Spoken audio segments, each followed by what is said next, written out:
unfortunate. And so we have a lot to talk about, just a lot to get to. And if you Hi everybody, welcome Let's to talk the about conversation. love, health and wellness, transformation, yeah, we got it. Discuss your breakthroughs, national Our local issues. Bahamians, but This also show will those who are take listening around you the region and the there, world this yeah. afternoon. Thank you. Absolutely, absolutely. We have an audience that really from Europe to the United States, Canada, around the region, and of course, Bahamians right here who are very interested in just wanting to know the answers and ask the questions that get them the answers that they seek. Before we introduce need a little inspiration, tune into the conversation. Talk about it on the conversation.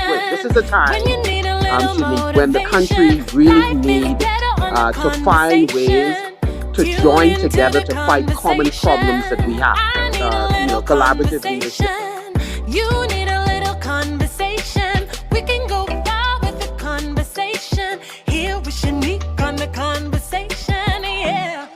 that, please share the video, share. Tag some people in the live feed, share it in your private Facebook group, share it in your WhatsApp group. Here with Shenique on the conversation, yeah.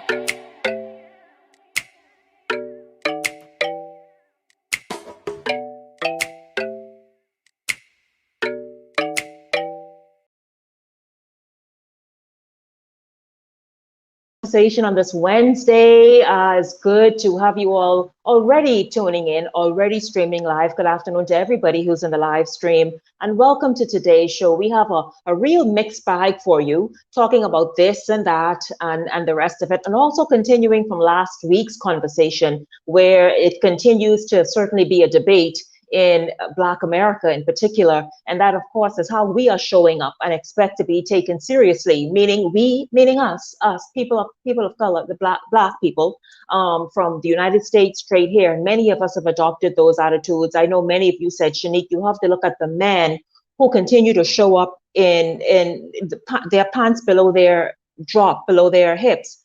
I have to ask the guys if a lot of Bahamian men do that, or maybe the lady, to see if a lot of Bahamian men do that. I don't know, but I know some of us do it, because what we see them do, we do. That's right. We think it's just cute and fashionable.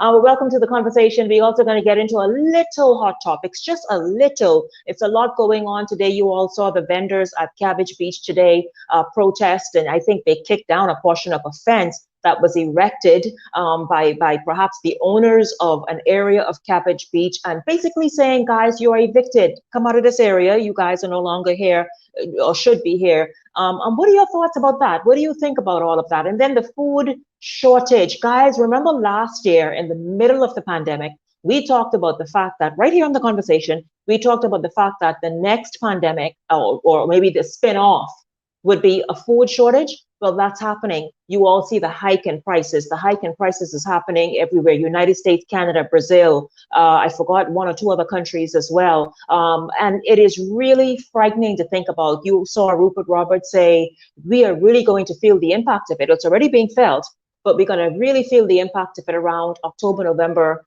and at Christmas time, December. And so it's a lot just to think about, to consider, and that is why you have to consider what it is that you're doing. How are we going to do what we need to do to become independent of the system? You know what I mean? But listen, that's just I'm here to facilitate the conversation, to add my points of view here and there, but certainly to keep it moving. And so it's good to have you all tuned in today. As you come in, please do me a huge favor, like the video. That's number one, like the video. Number two, share the video. That's right. Well, okay, it's going to be three. So number two, share the video. Number three, tag several people in the live stream, okay? And so thank you all so much once again. Welcome to the conversation. And let's just jump in. Welcome to the show today, Odaz Benaby. Odaz, of course, goes by Dazzy the Demi. You all know her as. She is a media personality and trainer, and she wears a number of hats, and which is very important, quite frankly,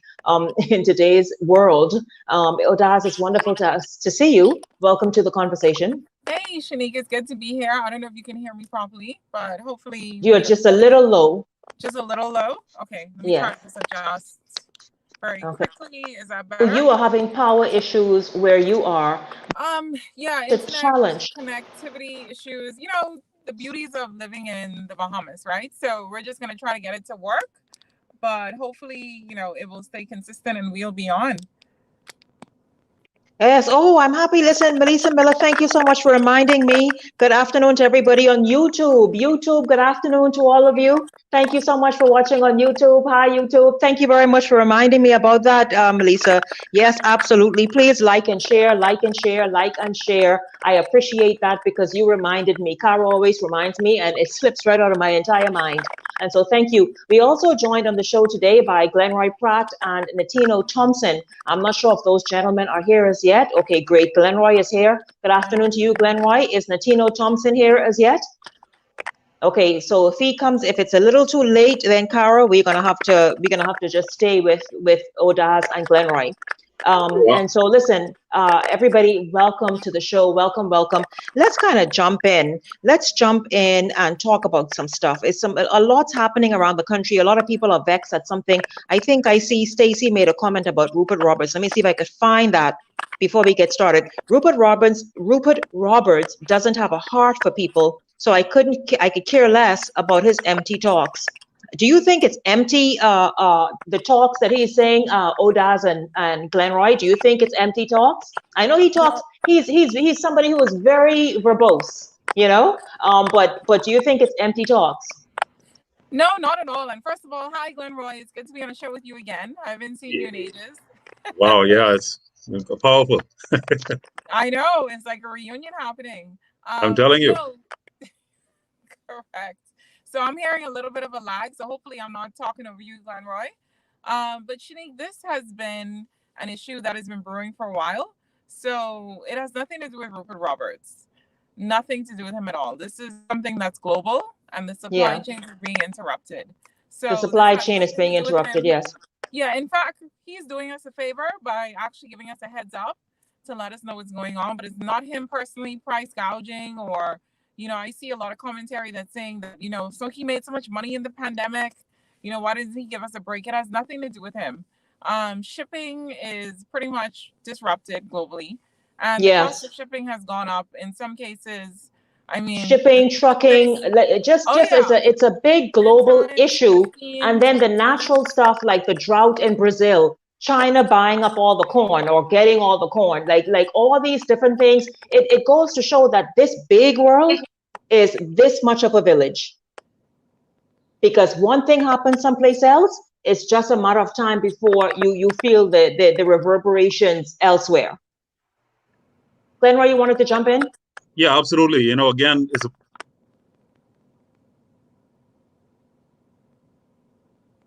okay. Look like Glenroy's internet is having issues. So pleasure to be here with you both, and it's such a pleasure to see you, Odaz. Yeah, we hear you. Can you hear me now? Yes. Oh, yes. Yeah, I know. It's a pleasure to have Odaz here again, and it's a pleasure to be here with you both. All right. So what it is basically is, like Odaz mentioned, you know, it's not the fault of Rupert Roberts, but this is indicative of us as Bahamians. We tend to believe that anything that is happening globally will not impact us and should not impact us. And we have to get our heads out of the sand and realize that whatever happens globally, we need to start paying attention to global trends and start to analyze how it's going to have an impact on our country. And when you have natural disasters, even around the world, it impacts us because we are tied to those insurers. And so we have to think about these things and we have to live in reality. And we can't always just blame. But like Odaz said, I totally agree. The heads up that we would have gotten is the time now for us to start putting something away, so much so that we don't get caught off guard. So now, between now and end of the year, start saving, start putting some stuff away. I know it's going to be difficult for a lot of people in the midst of this situation, but this is what's happening in the world. We just don't know. It's the world because is the United crisis. States. Glenroy, I am such a believer in not saying words, you know, but you have to be truthful. And the U.S. now is experiencing that hike in prices. Not sure how long it'll last. Hopefully, it's very quickly even for us as well. But they are, and I don't think it's even fully reached there as yet. but the food supply chain is also sort of like a bottlenecking in certain areas of the United States as well. And so it's a lot of issues that's going on as a result of the pandemic, as a result of other natural issues. For example, you heard us talk about the drought in certain key areas of Brazil. Who knew, right? Who knew when Brazil has a drought, it affects the food chain around the world? It affects what you pay at the cash counter in the grocery store. So here is, I love to get people involved as soon as possible. I saw a comment I want to get to. Lewis Barton says, it boils down, if you want the product, you will also save your double stamps. Listen, you all know this is true. You better start saving. I get them quality stamps from Super Value. It's good to put them away for now and then go and shop and whatever. And then I'll tell you also, we have to be very careful and look at supply, because of the bottlenecking and shipping and a number of other things. You know, we hope that we don't see shelves that begin to dry up. That also is quite the challenge. Welcome to the conversation, everybody. It is Wednesday here on the show. We're talking about a lot of things. I'm just kind of going at some hot topics and some issues that are really, really serious and very urgent to look at. And of course, I'm very happy to have Odaz Benaby and also Dazi the Demi and also Glenroy Pratt here as well. Really, really happy. Let me get to more comments from everybody who is saying, save them. From what though? The average Bahamian isn't making a good salary. Well, Florina, that's what we have to do. And listen, we're coming up right now. I'll tell you this, Latoya, to talk about farming. You know, farming is key. You said start farming, use some of this land. Well, I am happy to hear that more Bahamians have now their private vegetable gardens, which is very, very good. But why is it that I don't know, and I know the Minister of Agriculture made his contribution to the budget debate earlier this week, and I did not listen to it. However, though, why have we not, since the 70s and the 80s, or perhaps the 60s and the 70s and a bit of the 80s, why have we let agriculture fall by the wayside? It is urgent that we at least 50% be able to feed ourselves, because reports say countries who rely heavily on import are going to be most affected. Yeah, the thing is, you know, we have had governments, obviously, that have worked into what people would have considered to be their best interest at the time. We focus on industries that necessarily did not serve us in the long run. And these just weren't popular perspectives that got you reelected. And that's why we are where we are. I really don't like to talk about politics, but, you know, when you have one particular government that's, you know, in power, and they will start an initiative, and you will have somebody else come in and stop, review, and cancel and start all over again. A lot of times it's hard to conduct a plan that's in the best interest of the nation over a long year span. Yes. Yes. Over 50 years, 100 years, because there's just so much disruption. And so I think food security has been, you know, a different hotspot at different points, and something that's been used as, you know, election fodder. But in terms of us being, you know, one Bahamas and cohesively looking at a plan that the nation can use, and nobody wanting to take credit for it or disrupting something because it's somebody else's idea, I don't think that level of maturity we have necessarily got to as yet. And now we're feeling the consequences, because we relied so much on the golden goose, tourism, for example, and we just completely ignored like the orange economies and different economies that we could have been tapping into. And now our proverbial chickens are just coming home to roost. And that's all it is. We're paying the cost for, you know, kind of being neglectful in terms of having vision and carrying that out. And that's just, you know, that's just what's happening. Well, who do you blame, Glenroy, for us not having the vision? Do you blame a government? Do you blame, and when I say a government, I mean let's just start from 73 then. Okay, so Lyndon was the Moses many people have dubbed him as. So he inspired us. Did that inspiration and that hope, did it somehow fall by the wayside? Did he do a good enough job to lay this foundation? Because like Odal says, man, this calls for real creativity. This calls surely now for us to step up. And I don't know I don't know if catching up at this moment, how do we even do that? You know, when Bahamians stop dreaming, we settle for whatever comes in our direction. A part of this, see, I often say this, and I've been saying this. Governments come and go. The consistency here is the electorate, the everyday person. Everybody we elect comes from among us. They are us. We are They are, them. yeah. And we fail to realize that. And we believe this is going to be a quick fix in a 5-year cycle or whatever electoral cycle. We are fooling ourselves. Mm-hmm. If the majority of people elevate themselves, then you'll have the majority of people to vote from who have been elevated. But all of us have to change our mindsets. We all have to elevate. We all have to get out of the shallow water. And all of us have to put ourselves in a position that we think nationally. We have to think along the lines of building our nation, but not just from a political perspective, from an internal perspective. A rising tide raises all boats. And if we start to elevate the way we think, the way we operate, I'm telling you, this country could go further from where it's at now. Far too often, we rely on our success to be put in the hands of somebody else without looking at ourselves and understanding what is our dreams, what is it that we need to bring to the table. Because Yes. often than not, if we invest in ourselves and our dreams, they are the keys to the success that we will experience. And not only that, when we open the doors of our own creativity and our success, we open the doors for somebody else because somebody's waiting on you to move for that opportunity to come their way. You know, And Glenroy, because look we're at you. stagnant, we are Yes. finding ourselves in a stagnant position.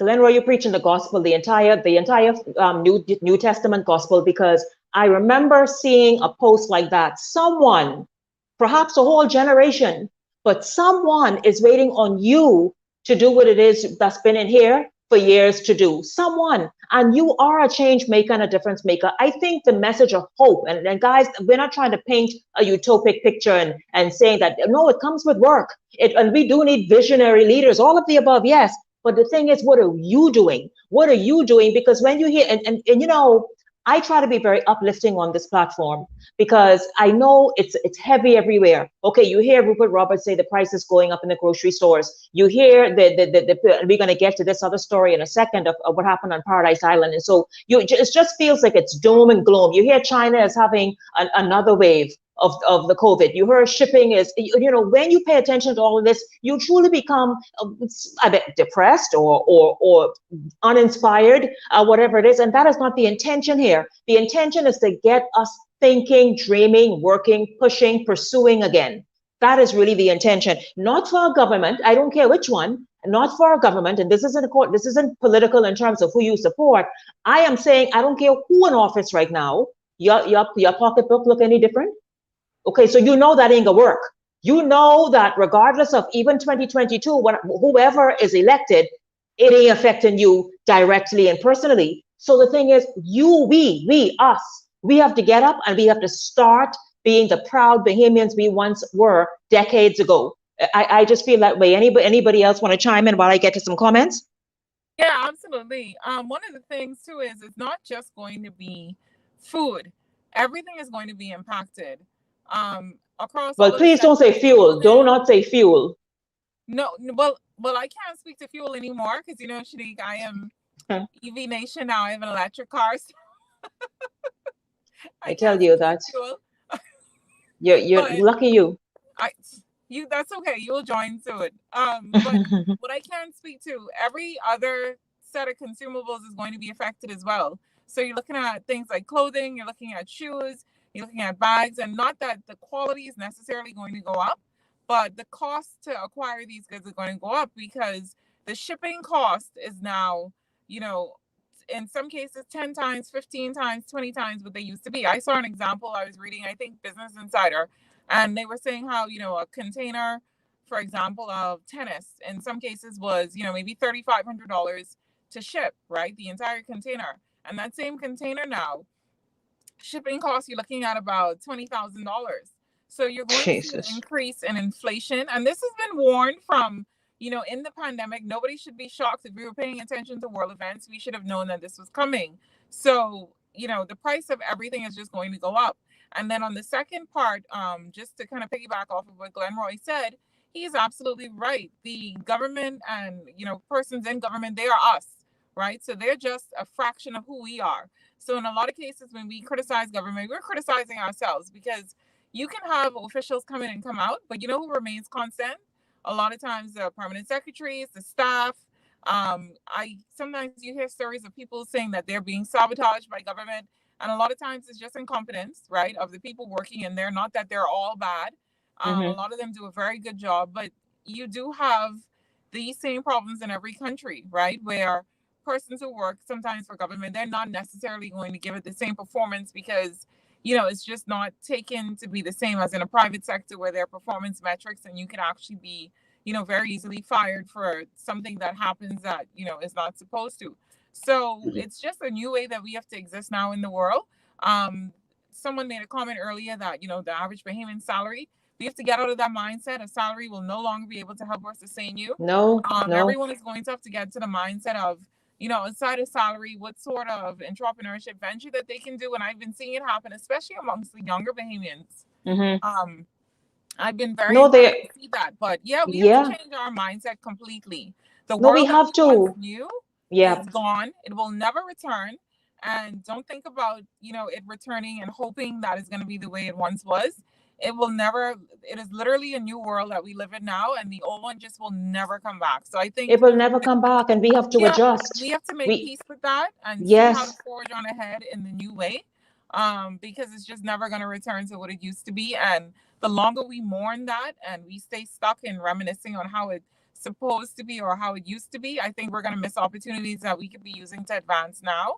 And this is a good time to look at how could we import, you know, new money into the country that's not necessarily tied to tourism, right? That orange economy. So this is a time now for everyone to kind of get their skill level up and to sharpen your sword. This is not time to, you know, be distracted by the things that are going on, but to be very focused on your own personal GDP in your household and what you can do to get that to increase. So it's just, it is what it is. It's sad, but, you know, the world has changed and it will never go back. No, it will never go back. And we have to, like you say, Bahamians hate change. We are a people, we do not like change, but we have to embrace this change because you will be left behind. And where does that leave you and your family? Where does that leave you and your future? You know, it's super important. Oswald Roll says, Shenique, tourism is no longer the golden goose. It's now the golden calf. And, you know, and that's another thing. We have to start looking outside of tourism. Yeah, tourism is there. I mean, but you all saw the headlines today coming from Royal Caribbean. Their ship, I think it's Voyage of the Seas, was set to sail sometime right around now.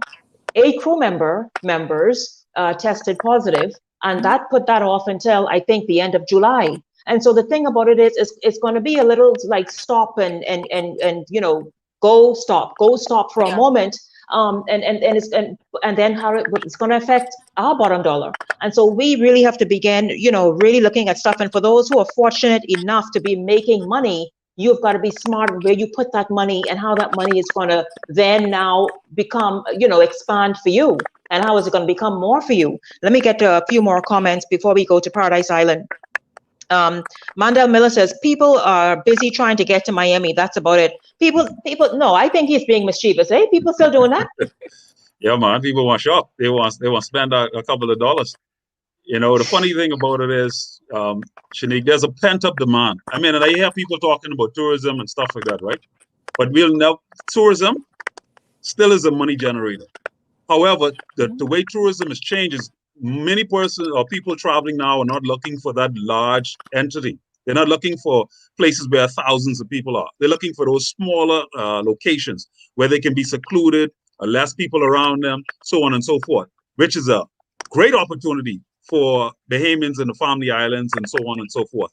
All right, because now that money comes directly into your pocket as opposed to going through a foreign company and filter so much so that you get less on the dollar. Now you can get that direct spend. Listen, you can soar in terms of cost. You imagine let's say you own a house inside a Family Island. You have some tourist somewhere in New York who is cold, who tired of being in the house due to COVID, and they want some place they can come and relax. The house is conducive for them.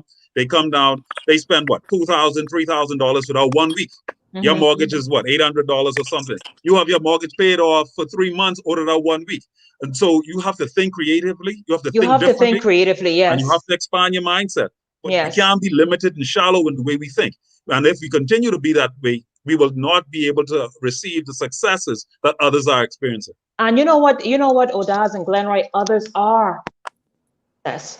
That is the thing that always think about that. There's somebody else, not in the Bahamas. Let's deal with just Nassau. There are others, not somebody else. There are others right here in Nassau making incredible amounts of money and doing very well. and growing that money as well. Let me get to another comment. Gano Davis Hepburn, who is in financial services, says, exactly, Shenique, it doesn't matter who is elected. We still have to work hard and be responsible. My Jeep was $76 to full. Well, Lord, $76 to full yesterday. And the $76 was half tank. Half tank. My Wow. Lord. So Yeah. gas has gone up. Somebody else mentioned that as well. Like gas has already gone up, and I'm talking about fuel costs in the summer. Florinda says I paid $6.50 per gallon in Andros yesterday. But you know, the island's always just a little off. Indeed, you have good soil and enough pesticides to get them little insects that will eat and destroy your garden. This is Louis Smith responding to someone who's saying about farming. And that, yeah, that's true. We really have to re-examine some stuff. Guys, welcome to the show. Please do share the live stream, like the live stream, share the live stream. Stacy Smith says, when will minimum wage increase? Stacy, that debate. When will minimum wage increase? The average person makes between $10 and $18, $10 and $18,000 per year. And these are mostly single mothers with one or more kids. It's a crying shame. You wanted to say something, Oda? Yes. Okay. So, oh boy, That's a tough I don't one. even want to touch this. Glenroy, crying for a reason. The thing about it is, okay, if you increase minimum wage, right? You're still gonna have a challenge with inflation. That's going to add. It's going to add to the problem that you're trying to mitigate. So if you go ahead and you increase minimum wage, the same single mothers you're trying to, hi, good to see you too. The same single mothers you're trying to protect by increasing the wage, they're not going to feel the benefit of this wage increase. It's going to get absorbed by inflation, right? So you're actually not helping them. And then the second thing is, being a single mother, I know that it can be challenging, but a lot of times that's used, let me use my words very carefully. That positioning is used as a state that we need to fix the mindset around, because I have a client right now and she's quote unquote a single mother, right? And she does, and right here in the Bahamas, she does in her business, she's in a sales industry. She does about $12,000 per month, right? And she does what? $12,000 per month. A single mother. A single mother. Yeah. How many kids? Sorry? How many kids? She has 4 children. 4, and so get that 12,000. She's doing pretty well. She's doing pretty well, and able to save, able to do, and able to 12,000. Yes. And is she? I bet she's doing something. Is she doing something creative? She's in something creative, and then she's also in a sales industry. So creativity and sales combined, right? Obviously, I sign NDA, so I can't speak more about it. But she used her position as a single mother to be inspiration and a catalyst for her to improve her skills, to open a business, to do things in a very different way, because she found herself unexpectedly as a single mother, not as if, she went and had, 4 children for 4 different men. Not that I'm knocking people's choices. I mean, if you do what you want to do, you definitely, the consequences are there, right? So I don't have to get into the morality of all of it. But she used that as her perspective to say, I have no other choice but to do better than average, because I have to now, I have to make up for some of the lacks that are going to be here because there's one income. And it took a lot of courage on her part. It took a lot of, education. And it took a lot of, personal development, not necessarily getting degrees, because then some people are going to say, well, not everybody can get a degree.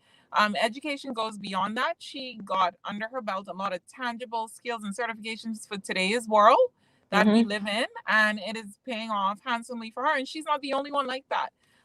There's quite a few clients of mine that are all quote unquote single mothers, and they're using it for that. So I know that it can be a challenge, but we have to be aware of, our mindset, our personal development, to make sure that you don't dig yourself into a further hole, based on economics. And sometimes, therapy is needed, healing is needed. Different things are needed to make sure that your life takes a different trajectory. So I do understand the plight of it all, but I feel that anything could be used as a catalyst to improve. Absolutely. Increasing the minimum wage, again, is not going to help. It's going to increase. That comes along with that comes a whole lot of other things, because the same company you work for now may be in a position where they have to let you go because of the increase. I did a research when I was a reporter. This has not just come up, this topic. And as a reporter, I had to do some spin-off stories on the potential increase in minimum wage. And this is when I discovered all of that.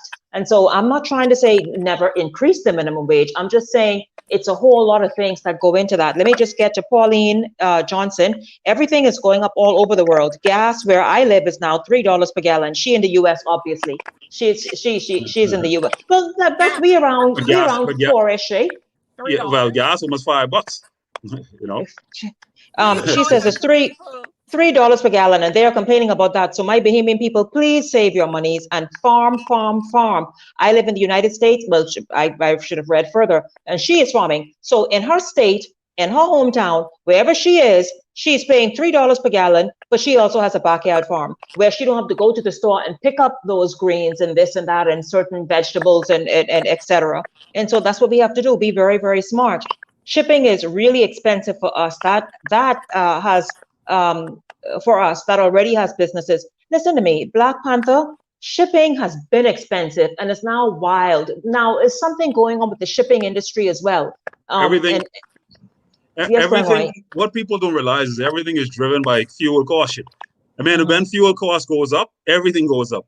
Cost of delivery of goods and services goes up because that's extra cost for the driver who's taking it from one location to the next. The cost of the fuel, on the boats and all that is another cost that goes up. When you have a cost in relating to electricity to produce the item, it goes up. So fuel is the driver behind a lot of different things. Yes. And so what we don't pay attention to is how fuel costs impacts us as a world. That is one of the reasons why there is a drive to have less dependency on fuel. And that's why this green energy talk was one of the biggest drivers in the last several electoral cycles, in particular in America, all right? Trying to reduce the carbon footprint and trying to help and mitigate against the challenges of all these fuel situations. But see, a part of the equation as relates to us being successful, oftentimes we find ways to blame others. I mean, and listen, there are companies that may be doing well, and believe you me, for those companies that are doing well, that are profiting millions of dollars and that are not sharing that wealth with their workers, I cry shame on them. I cry shame on them. They should put monies into the hands and the people that work for them and help them generate wealth. Now, on the flip side of that, we have to also be balanced. There are companies that are equally struggling. And if they go ahead and start raising the minimum wage, they're going to, quite frankly, end up out of business. And that has an impact as well. Or having to shed staff, none of those options you want to happen. Everything goes up because now they have to increase the cost of goods and services, and in some cases reduce staffing. So it has a multiplying effect. And so we also have to take everything into account when we just throw this statement about minimum wage. But also, the other part of this is how much revenue is left on the table because of the lack of productivity by employees. Because there are a lot of instances, for example, if you work in a place that relies on capturing customer service by just picking up the phone call. If you didn't answer that call within the 3-ring cycle, that person on that call was looking for some service to be rendered to them. Well, I can't reach you, they go to somebody else. And in a lot of cases, in a lot of businesses, people are losing revenue because of the lack of productivity. If people in this country raise the productivity level even higher, you will find that more companies may generate more income, which results in more payout. But if we are not capturing these revenue, that's the same thing in government lines as well. Sometimes you go to these government institutions, the line so long, the payment cycle, and you be like, man, I can do this tomorrow. When tomorrow comes, you go take that money and spend it on something else. That bill never gets paid. And as a result, that company loses out on the revenue, but you still got to pay the bill. But guess what? You back up. Everything has an impact. So productivity also has to be a part of this equation. And Bahamians don't like to hear that part. Raise my salary, but they don't want to talk the productivity aspect of it. Increase your productivity as well. Ask for an increase, but justify your reasoning for an increase. If you show that you were producing, you're showing that you made the profit for this company. If you could genuinely show that, you have something to stand on. It can't just be raise my salary. No, it just can't be, I need an increase. No, it just can't be that. You have to kind of sort of show that it's warranted based on your performance and what you've been doing. Black Panther says we have to pay shipment twice before we get the products. This country is rough. Listen, everyone can't be an entrepreneur, so stop pushing the narrative. This is Stacy Smith. We need salaries to be increased, period. That's a real issue that needs to be addressed. Here is Melissa Miller. Yes, things will change, and unfortunately, will be permanent in some cases. Lewis Barton says young people or young peeps are the cost to reason, being fast money is the key. On two of that, that is farming life. We ain't about that. It's a good gesture, but to plant, wait for harvest, that is too long. And see, Bahamians have become very impatient. Farming is a very lucrative business, especially right now. Imagine if you were a farmer right now. You heard China buying up all the world's corn. The United States needs corn. A lot of things come, not just the corn itself, you know, they use that corn to make many, many things, including fuel. And so what I'm saying, imagine if the Bahamas was in a position where it was decades ago, where it can export certain produce and farming produce to certain countries. That will help a great deal with our GDP, with our debt, with what certainly the jobs that are now people are looking for them. Like what I'm saying is, we have got to reposition ourselves again to be taken seriously. But you know something, Shenique? Look at this for example, right? Our population size is 400,000. They say, right? Out of that 400,000, how many are of working age? About 200,000 or so, right? Not everybody into farming. So you're talking about probably 30,000 that possibly could go into farming, right? 30,000 people can grow what to supply who? You know, right now our population is a small city in America. Mm-hmm. So when you're talking about supplying, who are we going to supply? And so we have to also be realistic. Now, but Glenroy, if at a smaller population, decades ago, let's go back to about 20 years ago, smaller population size, and we exported, and it did exceptionally well. Pineapples, tomatoes, onions, like all these different things we exported. But guess what they did? For example, look at Hawaii, for example. We exported pineapple to Hawaii. You know what Hawaii did? Them buggers grow. They take the pineapple we send them, they learn how to grow it, and they don't need us anymore because they have the population size. And so that is a part of the challenge. And so when we talk about on a larger scale, so you have to be able to make such an impact in the industry. Now, fishing, we don't even have enough people to do the fishing situation. We can still have a lucrative business because the demand for fish is there, but we need to have a sustained approach. That is sometimes some of the challenges as relates to us being able to go into those business. You need to have a consistency in terms of the market, because the market is looking for consistency. They're looking for 5 fellas going out today, then tomorrow, boy, I tired and make enough money. I don't really need to go. You know, they want that consistency. And so if we are not serious about that in a long-term fashion, I mean, where can we benefit? I absolutely agree. Listen, guys, when we come back, we're going to talk about the Paradise Island saga. And that is today, just today, vendors, meaning people who have, I guess, little stalls and umbrellas set up on the beach area of Paradise Island, providing various services, been perhaps doing it for a number of years, were basically kicked off. It is not the first time it's happened either, but it's Royal Caribbean, I think, now owns the land. It's a whole big thing. But the point is, they were kicked off. How do you all feel about that? Do they have a right to have been kicked off? Are the people there, is that private property? Like what it's to me, it's just a lot of questions for me. I want to hear what the panelists have to say, and I want to hear what some of y'all have to say in the live stream. The conversation comes back right after this.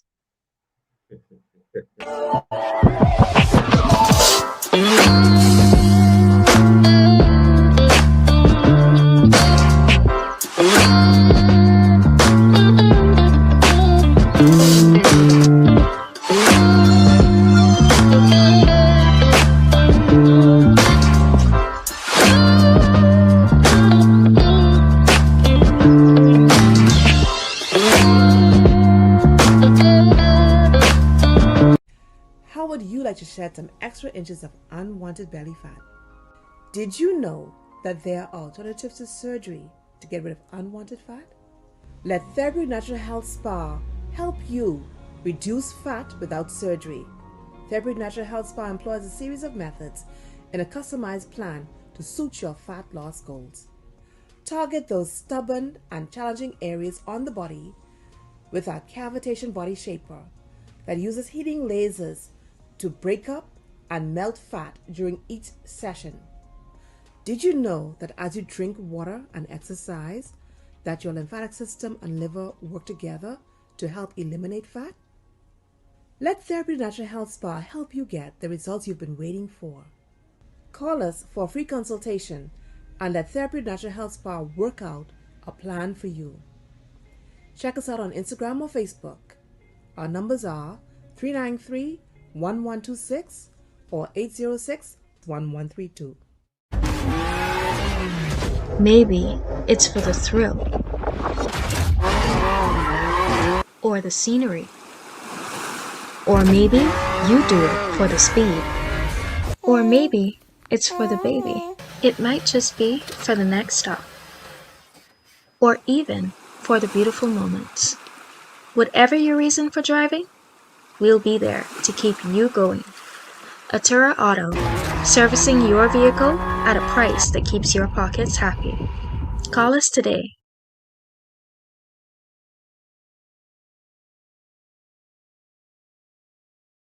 So much for coming on board. Listen, if you want to be a part of our team here, certainly, of course, come on, inbox us and we will get back to you. We have live special broadcasts on location, whatever it is to help get your business out there, your idea, your product. We certainly are willing to assist in making that happen. And so certainly inbox us and reach out to us. Now, we're talking about the Cabbage Beach matter that happened today, where several vendors, well, all vendors who are out there today, that they were, what happened today is the fact that, you know, they were told, basically, you don't belong, move.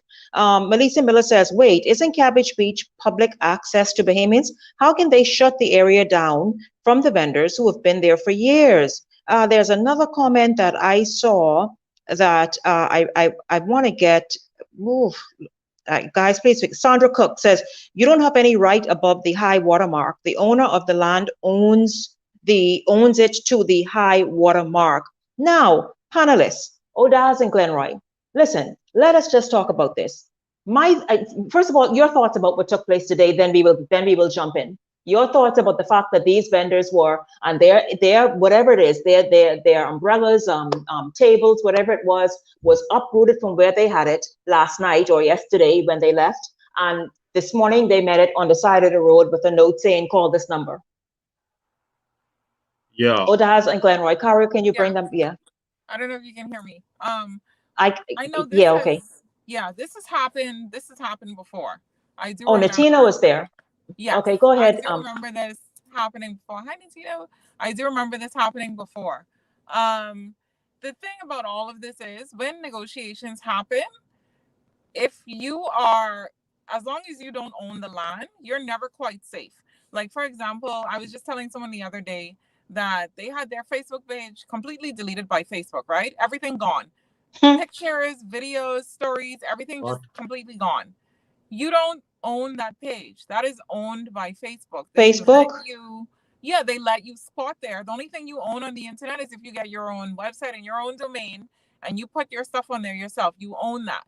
But everything else, it's not your property. So sadly, when these negotiations happen, a lot of times, you know, the small man is just not taken into account and you become, quote unquote, collateral damage of whatever deal is cut. And I remember this has happened before.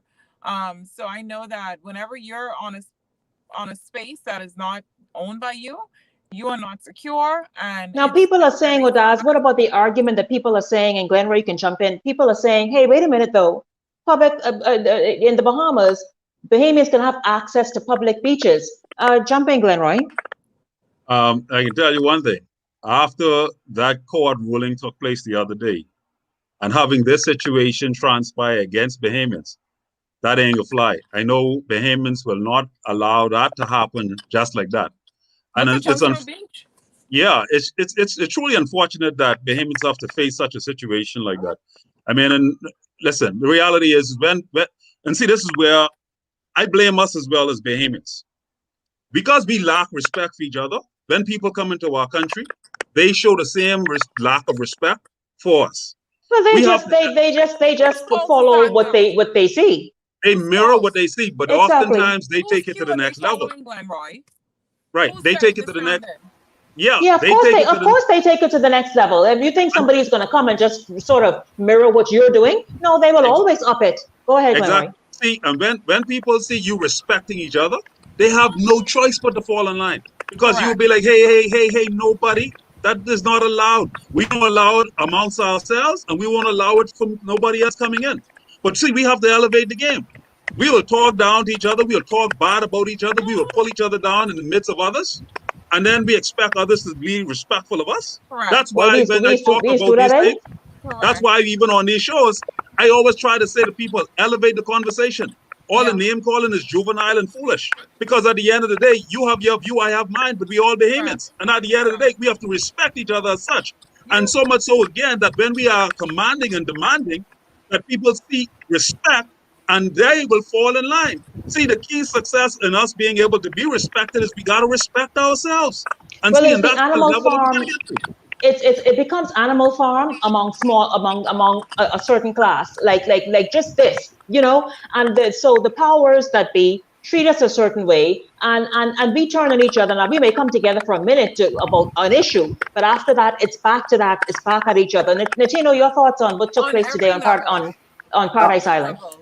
I disagree with Glenroy's assessment of this, right? This has nothing to do with respect for one another. This has everything to do with legislation. The legislation permits this to happen. The legislation disenfranchises Bahamians out of their own land. The legislation, this is what the legislation does. The legislation actually makes it so that there's one rule for people with money and another rule for those Afro-Bahamians who are poor. We know that over 60% of Bahamians live hand to mouth, right? That like that's an alarming number. So when you talk about what has happened to these people, like they are trying to survive. We're still in a pandemic. This has nothing to do with respecting one another. This has everything to do with the fact that our legislation does not make it so, and the politicians do not care that much to change it. There's not enough political will, if you will.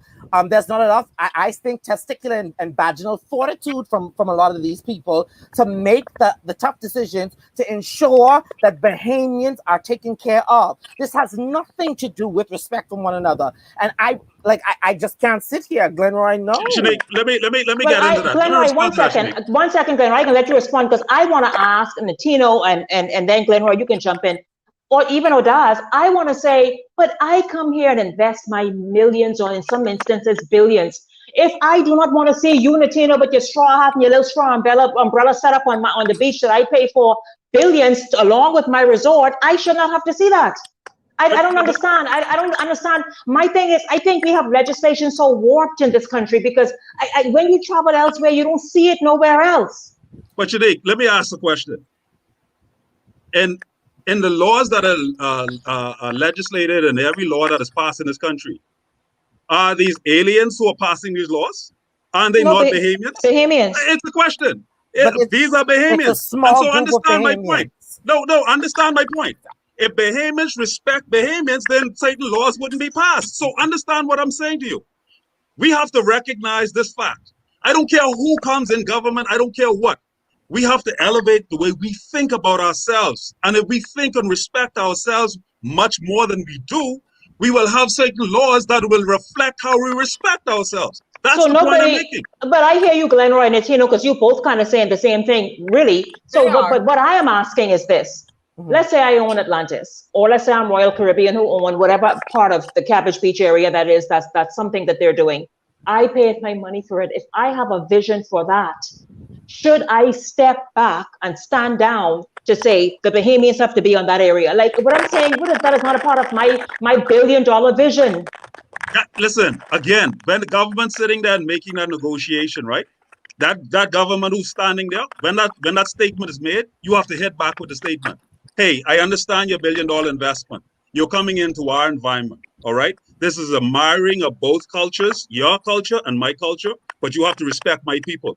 Sure. I understand what you're trying to do, but here's how this is going to play out. And if you can't follow this, then you cannot invest. But see, again, if we respect each other and we believe in the Bahamian way of life, when we have these negotiations taking place, that will be paramount into the negotiation table.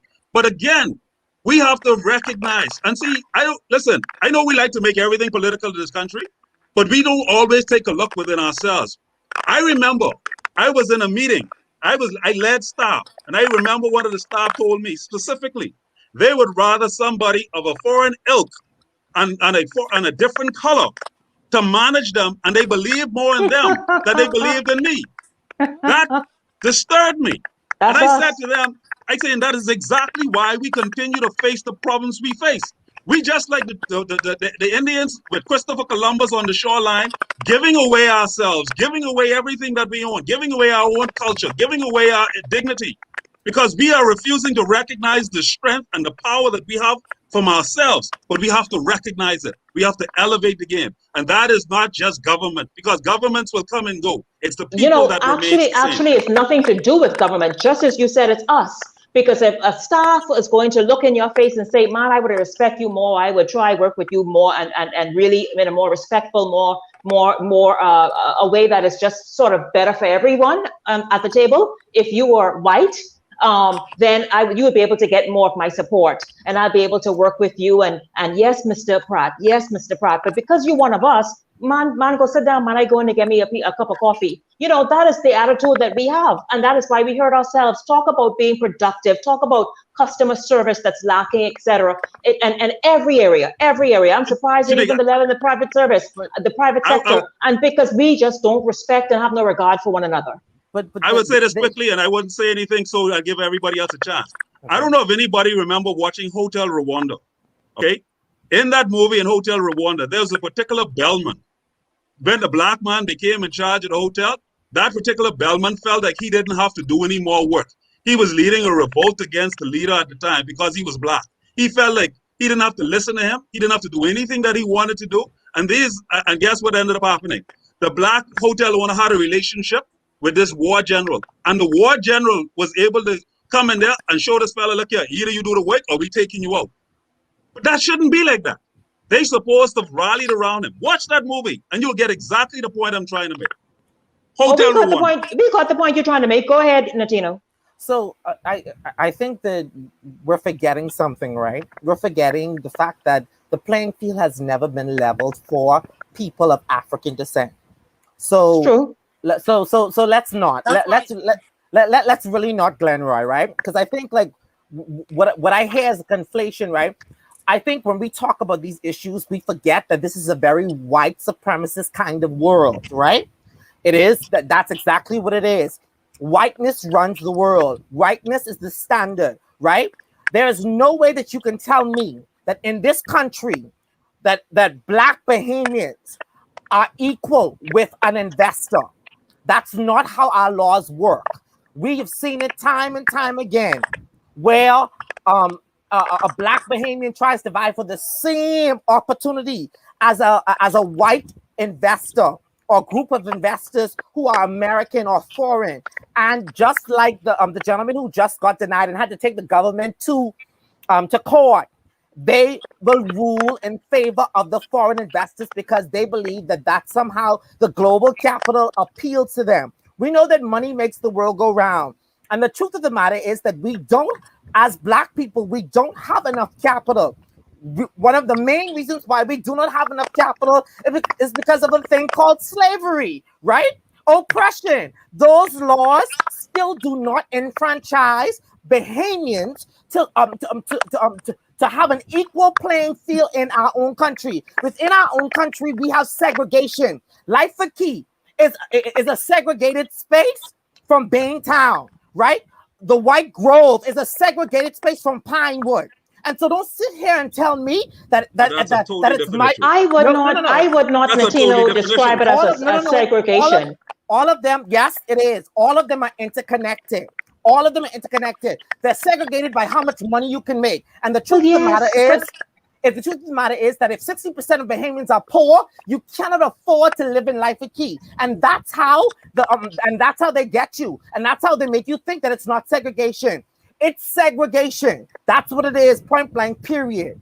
Odaz, do you think it's segregation? The fact that we have a Lyford Key and Old Fort Bay, and we have a Pinewood and the other place that Netino called? So, okay, I hear you, Netino, but this is exactly why when we were having that conversation last week, it still brings us back to the same point. If we, as Black people, are aware that number one, the playing field is not level. Number two, the economic disparity will dictate what your results are. You have no other choice but to approach life in a very intentional way. Unfortunately, I don't even think it's predominantly around in the world a white and Black thing anymore. It's a money thing, right? Exactly. And so if we pretend that we do not live in a financial world, then we pretend that money is not as important as oxygen, right? And it is, because in this country, especially the sixth most expensive country in the world, where our health systems are compromised continuously, if you do not have money, you will die in this country. And that is what it is. And that is what we live in. So we do not have the luxury of pushing any sort of socialist narrative, because it has been proven time and time again that successive governments are going to look out for what their best interests are. And whether the segregation happens naturally or by intent, I mean, it's just a fact of the world. We can't pretend. I would not, yeah, exactly. I would not call it segregation. I agree. I wouldn't call it segregation. I call it, okay, is there a class system in the Bahamas? Yes. That's but segregation. I would not call it, no, it's not segregation. Latino, if I get to the point where I figured I've moved on up because of hard work and sheer ingenuity, what are you saying now? That I'm now a part of that, so I'm a part of this sort of elitist, very separate kind of grouping? Yes. But bring it on. Yes.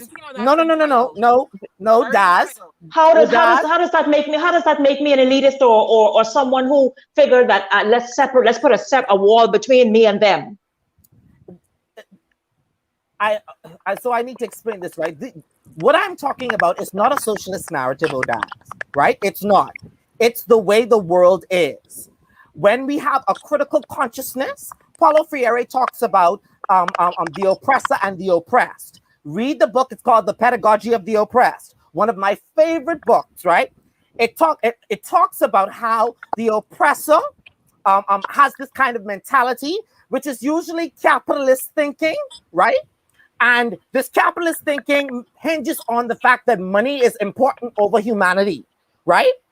And watch this. I'm not saying that money is not important. We understand the terms of which the playing field is happening.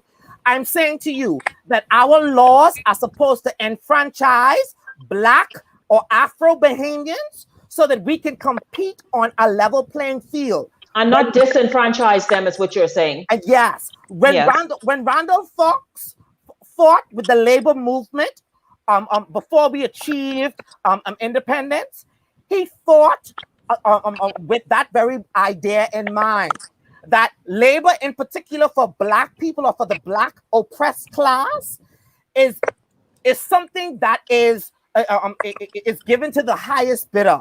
And what happens is, in a lot of cases, when these transnational companies come in, like Bahamas, like Atlantis, we get our cheap labor allows them to make these absorbent amount of money by exploiting us, right? Our education systems do not work, right? They're geared towards producing. Netino taking that in a whole different direction. I understand. I'm gonna let you both respond. 1 second. I have to go to a break. Let me just read a few more comments. I can let you all respond to Netino, because I think Netino has taken that argument really on a different trajectory. The only thing I did Netino, I elevate the conversation like no, Netino. You took this into a way where I think the excuse, in my opinion, has been used and made too long in our country for many of us to check out and sit on the sidelines. We have done that, and we are tired of the excuses. That's why we're in the position we're in now. And I understand what you're saying. Yes, there will always be, anywhere and everywhere in the world, there will be the haves, there will be the have-nots. Unfortunately, in this country, as you said, and thank you for the statistic, 60% of the people in this country are living from hand to mouth. Okay, Natino. But my thing is what we were saying before you stepped in. When are we, Natino, it all comes down still to us. And I understand the banking system. I understand even the political system. I understand the corporate space. But when are we gonna now, since we've realized that,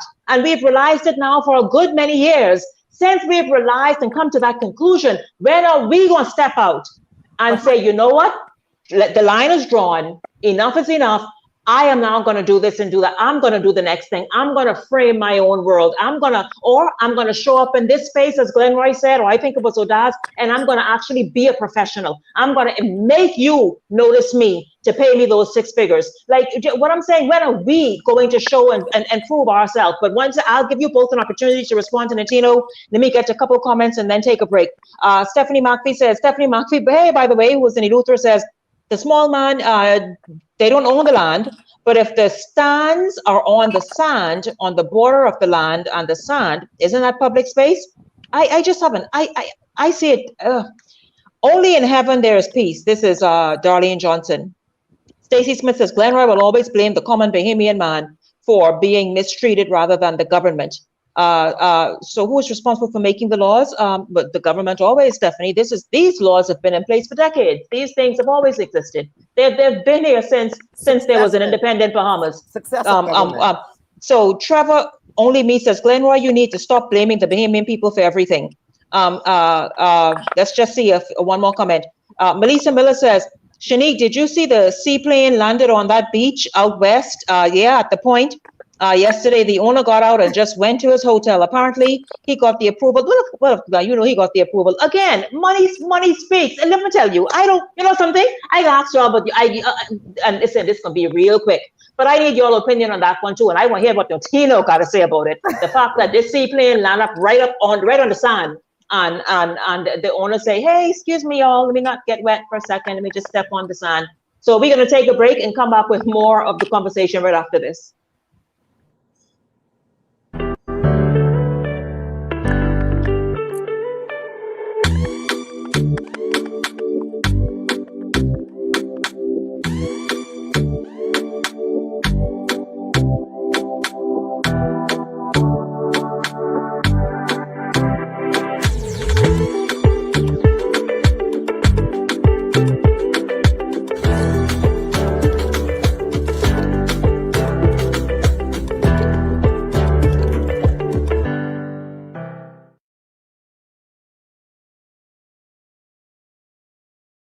Beyonce may have said that she woke up like this, but remember, Beyonce has a whole team of experts to help give her that flawless look. It's your turn to shine in the skin you're in with your team, Flirty Girl.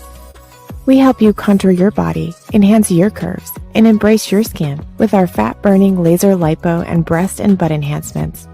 Relax with a facial, a massage or detox, and try our fitness and nutrition coaching, or even our specialty services, Brazilian wax, and intimate skincare and intimate brightening treatments.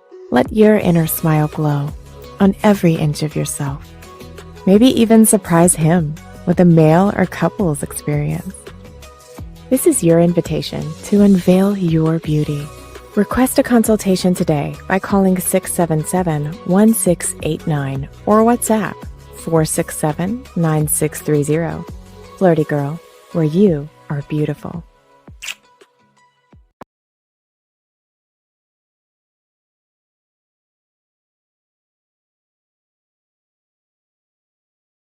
Unmute myself.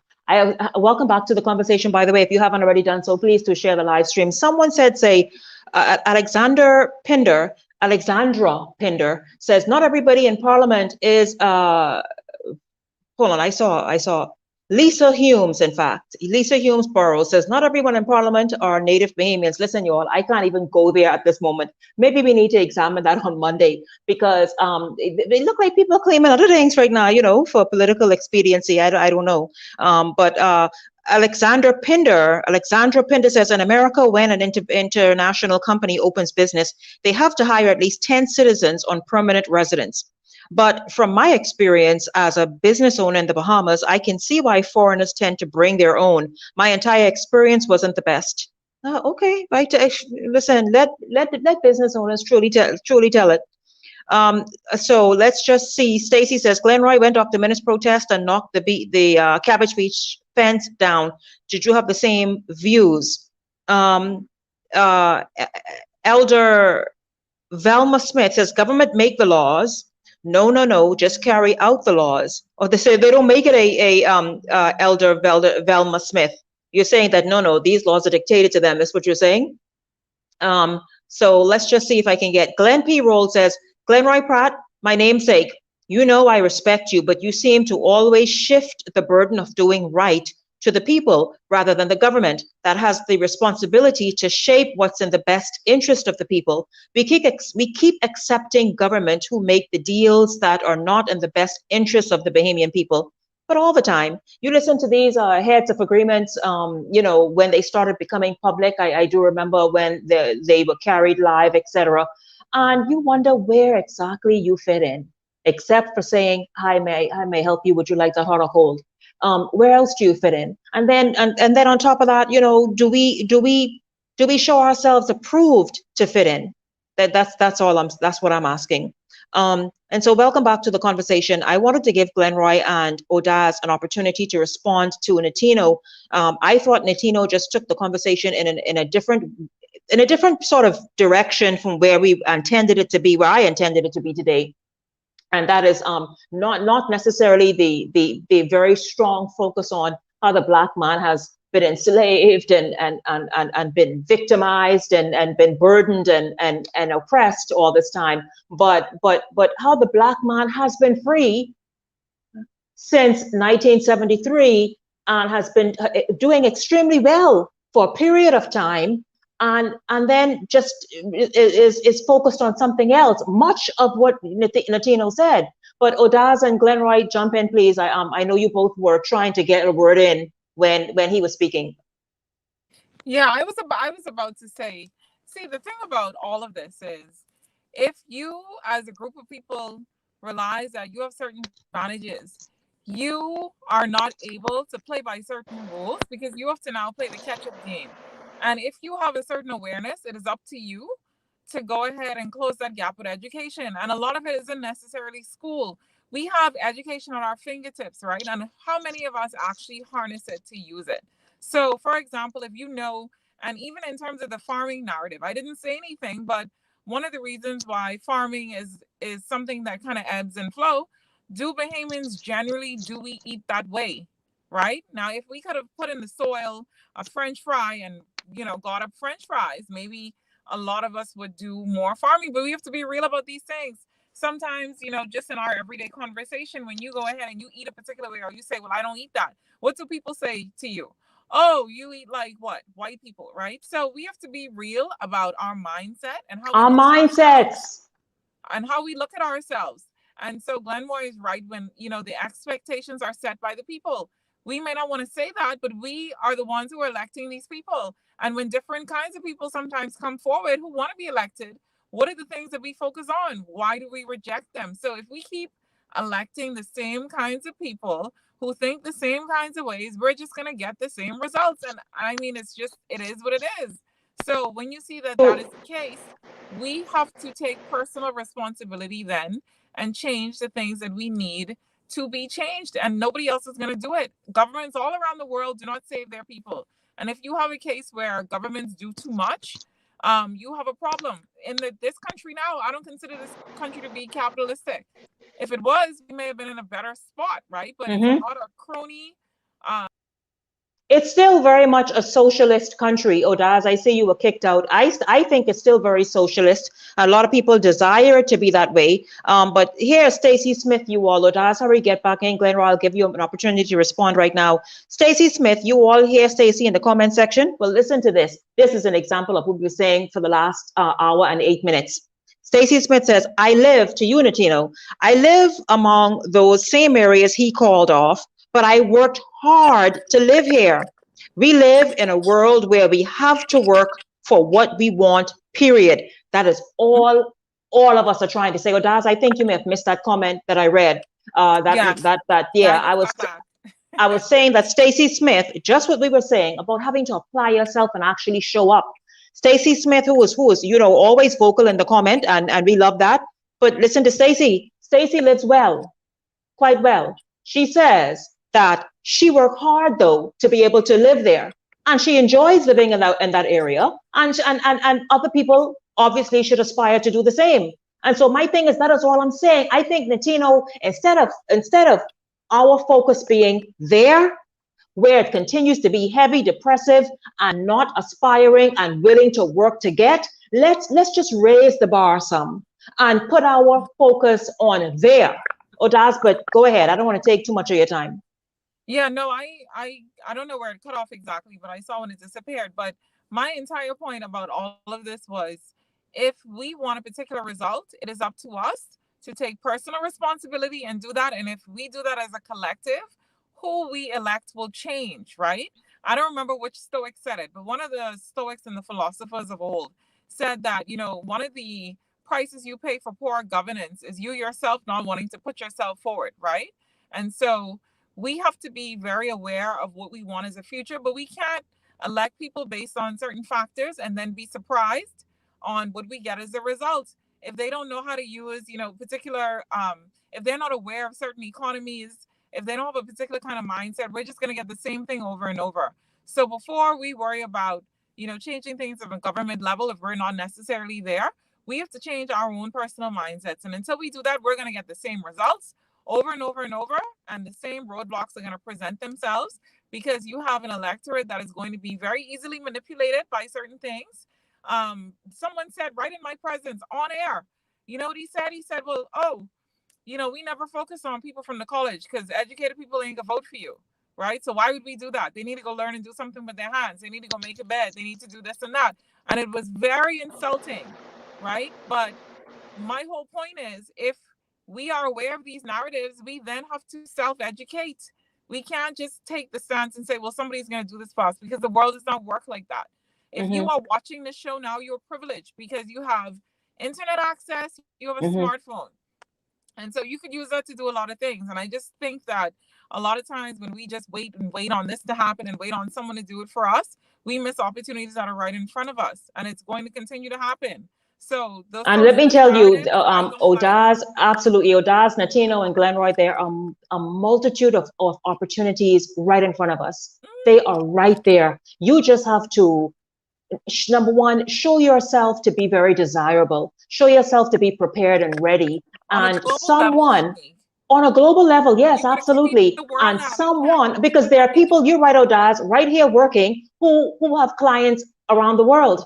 But I'm even speaking of the opportunities that are just right here locally that can lead to global. They're right, they're here. The thing is, as I said a moment ago, it's what you place your focus on. It's, I want you to respond to that. I'll give you an opportunity to respond. Let me read this and then you respond to this. Richenda Hamilton says, Natino, you are what is wrong in this country. We live in a mindset of entitlement. If working hard and improving my way of life means that I can provide a better quality of life, that is what we are working for, a better quality of life. Okay, so I can respond now? Yes, go ahead. Here's the thing, right? I'm not saying that we shouldn't work hard, and I'm not being entitled. All I did was describe the structure by which we go to work every day. All I did was describe the circumstances under which each person goes to work, right? And what happens is that based on certain privileges, based on certain identities, based on certain classes, you are then given these opportunities or these privileges to advance based on how you identify within the scheme of the structure.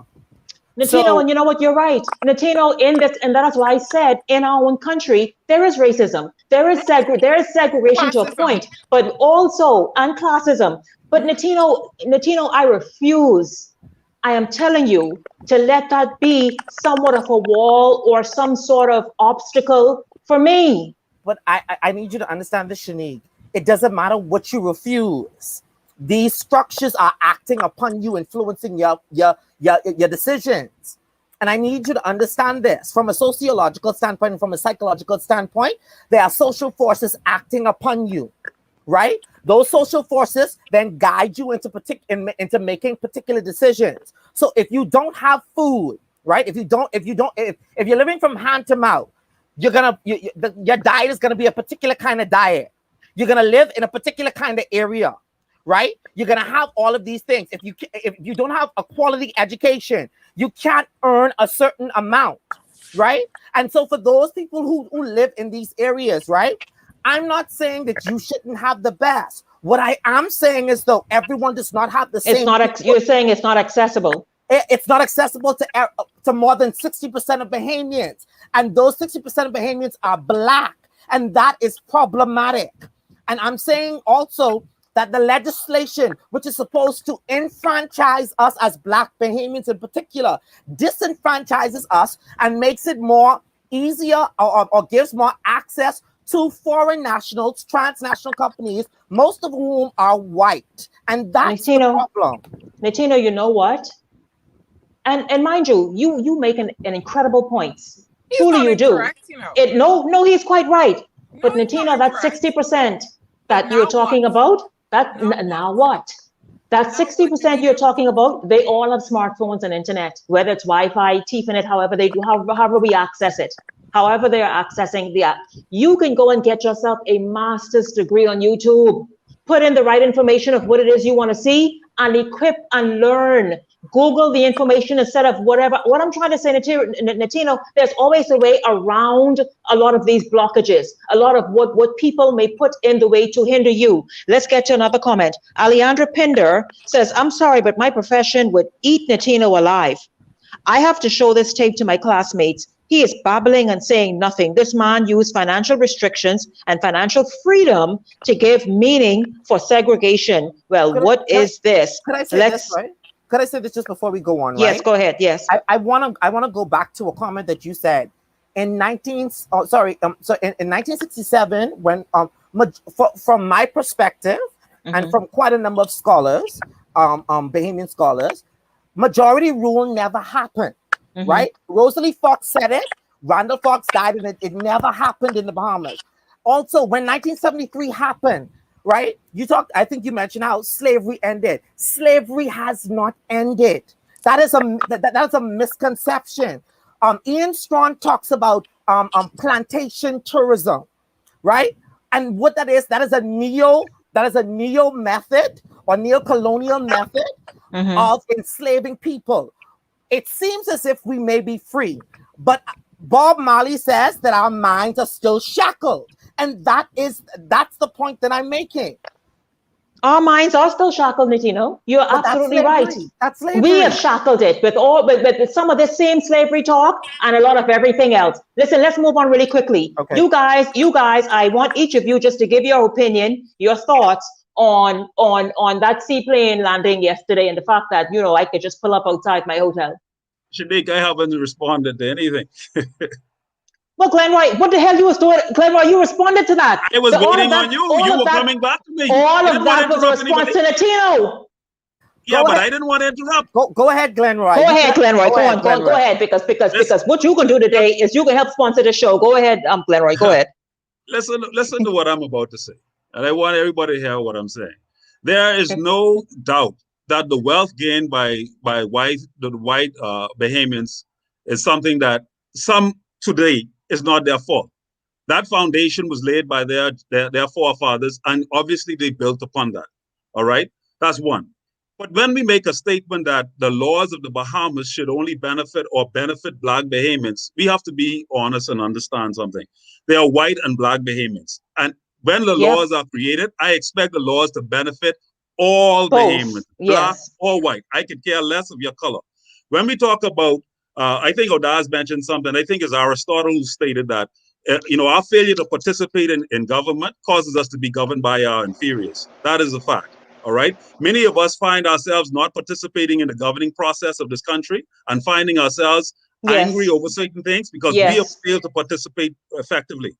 And when we talk about the way we think, Eleanor Roosevelt said it correctly. She said that no one can make you feel inferior without prior consent.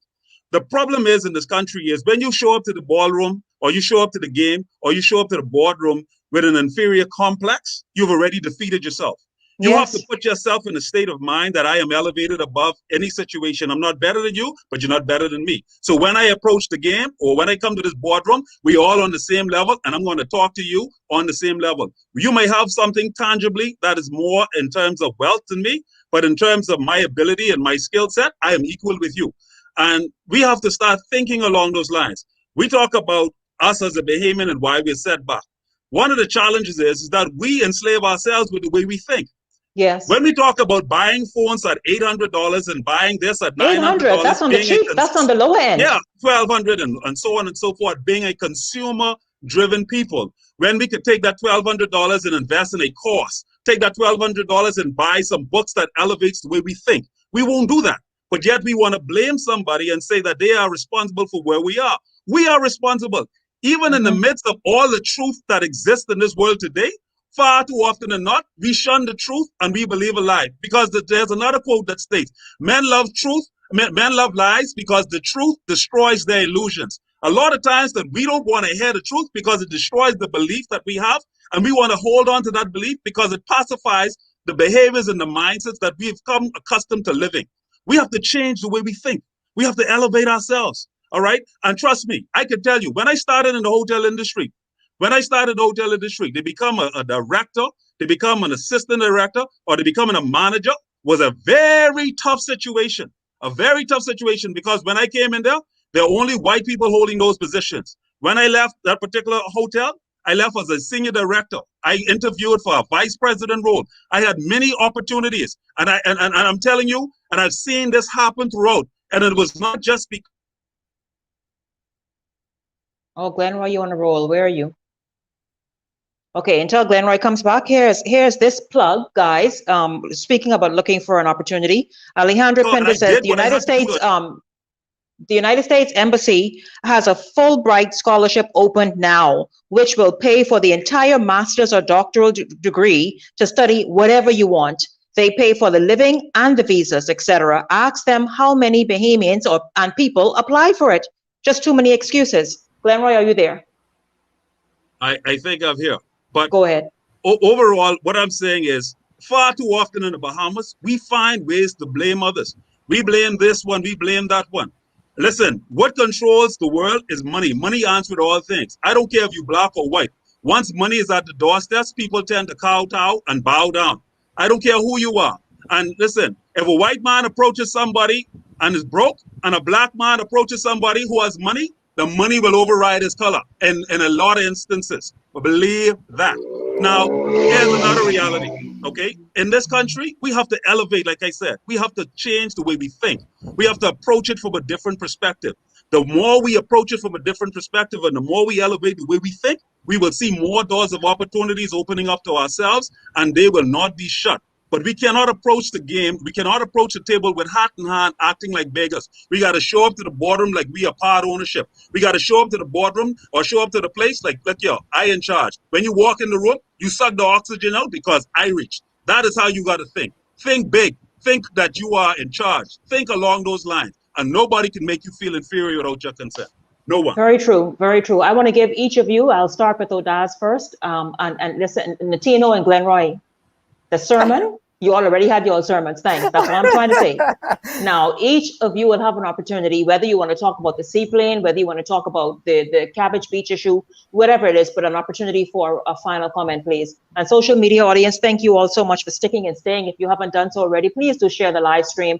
I see you there, Turks and Caicos watching. Good afternoon to you. Good afternoon to the US. Thank you so much. Good afternoon to the Bahamas, in Eleuthera, Stephanie, you, and everybody in Nassau and other places around the Bahamas. Thank you all so much. Go ahead, Odaz. You are muted, Odaz. You're muted. Yeah, you're muted. Yeah. Okay.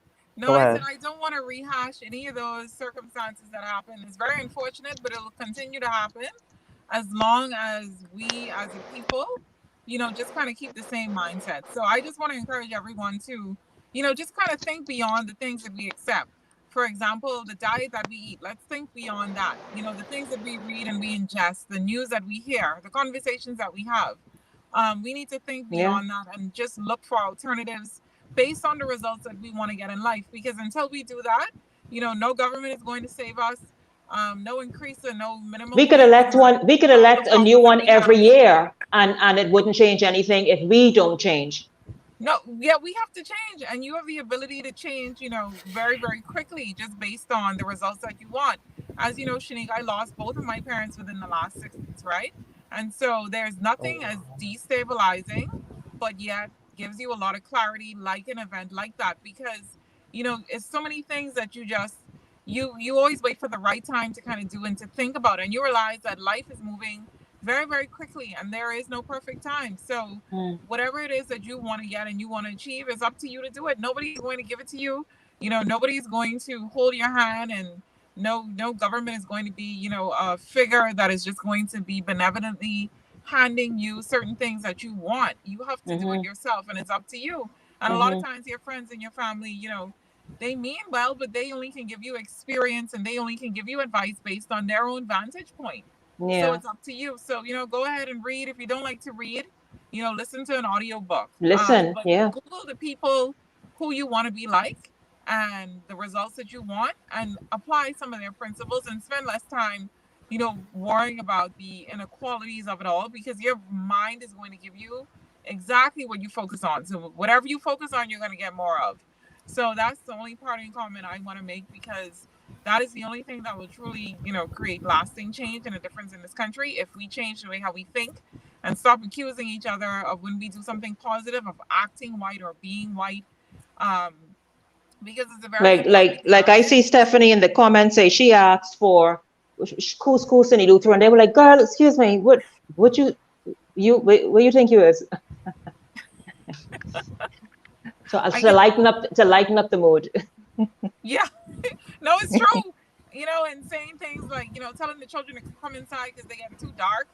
All of these things are harmful narratives. So, you can't simultaneously, want to be in a particular position, and then you also hate the reflection of who you are. Like, we have to heal that at some point. So, I just encourage everyone to go ahead and, explore beyond what we consider to be necessarily our culture, or what our family legacies are, or anything like that. We have to just explore based on who we want to be. And so, the last and final thought is, a lot of times you'll hear advice and people say, you got to be yourself, be who you are. And I think that's the worst advice ever. I think you have to create yourself based on the results you want. And that is how you become who you truly are supposed to be. Because who we are, a lot of times, is just an amalgamation of, society and what you would have heard in school, and, narratives that you would have heard that necessarily didn't serve you. So you have a chance now to start something fresh and to create who it is that you want to be in the life that you want, and stick to that. And if people are not on the same journey as you, don't be afraid to kind of just let them go, even if it's just in love. So that is my final comment. Thank you so much for the condolences. I really appreciate it. Yeah, I want you. That's why I want you to look in the comment section and see that a lot of people are sending you.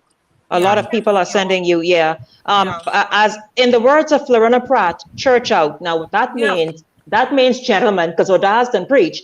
That means I'm pulling your coattails. Go ahead, Natino. Okay, so 4 things, Dazzy, my condolences. I know that must be tough.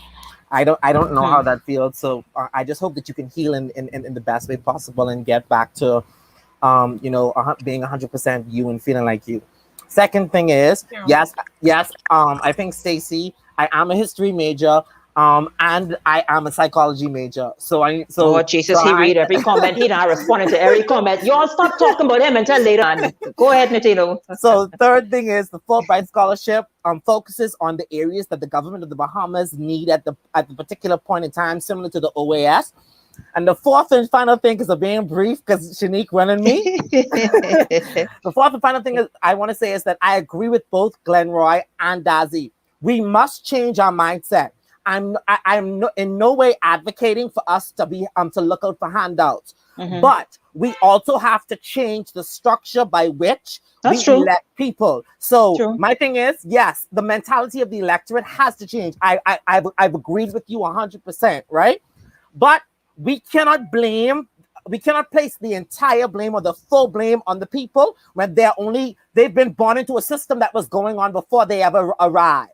And that's my point. My point is that we need to change the laws, because the laws need to enfranchise everyone. But most importantly, Glenroy and Dazzy, we have to understand that white people in particular have had a head start. And so we need to level the playing field. That's what I'm advocating for. And so once the playing field has been leveled, then yes, you can talk about equality and equity. But until then, you cannot blame the Bahamian people for the systematic structure being the way that it is, because we didn't create it. Our ancestors didn't create it.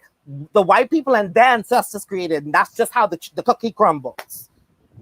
Glenroy, no, the last two didn't listen to me. Let's see what you do. Is he there? What happened? He froze? He froze, I think. Oh, Lord. Glenroy, come in, because I know, he'll come back next week and say he had his final comment. Glenroy, are you there? No, that's not Glenroy is. Yeah, that's him. Glenroy, Glenroy. That's amazing, right? Glenroy, 2 seconds, man. Somebody working with BPLA or Rev, whoever I hook up with. But listen, at the end of the day, listen, in order for us to elevate, we got to continue to change this. The doors of opportunities that lie before us are here. The world often, opens its doors to people who know where they're headed. Develop a mindset of knowing where you want to go. Have a dream, have a vision, have an ambition. And oftentimes in the midst of discussing it and sometimes talking it, there's somebody that God will put in your presence that will open that door for you. But oftentimes, because when the people who's supposed to open that door shows up in your life, because you don't have it, you miss the opportunity. The secret of success in life is for a person to be ready when the opportunity comes. Mm-hmm. And many have failed to have opportunities available to them because they were not prepared. Don't wait for those opportunities to come. Prepare for them now. Prepare for the success now. And when you start to prepare for it now, people will see you walking in it, and you will act like you're walking in it, and the doors of opportunity will swing wide open for you. Wide open. And those doors, well, that one door will lead to so many others. You're absolutely right. Each of you are so powerful. I love when guests come on, panelists, and they are all rich with information, and they can support their points and their points of view and not hold back, because they're passionate about it, and have, like Latino may have been a bit like, whoa, okay, but Latino still made you pause to think about a lot of what he had to say, which of course is always welcomed. I thank you so much. I want to thank you to everybody who's watching. Juliet says, congratulations, Shenique. Right, I need a little conversation. You need a little conversation. We can go wild with the conversation. Here with Shenique on the conversation. What's happening? I don't know what's happening today. Y'all, is this live? Are we live? What's happening? That's Stacy Smith. Well, that is, I believe that is Stacy. I firmly believe that's Stacy. I was reading Juliet's comment. She says, bright minds and great show. I agree. Each of them, always. It's never a disappointment. Never, ever a disappointment. And I thank you all so much for streaming live today. And just as, and Odaz, look in go to the comment section and let them show you the love, and you feel the love. I thank each of you. Odaz Benaby, I thank you very much. Natino Thompson, I thank you very much. Glenroy Pratt. Everybody have a wonderful evening. God bless. And I know we have several things happening, so stay exactly where you are in terms of staying on top of what's happening on the page. And of course, you will be up to date on everything that's going on the page. Meantime, enjoy the rest of your day. Everybody have a great evening. I need a little conversation. You need a little conversation.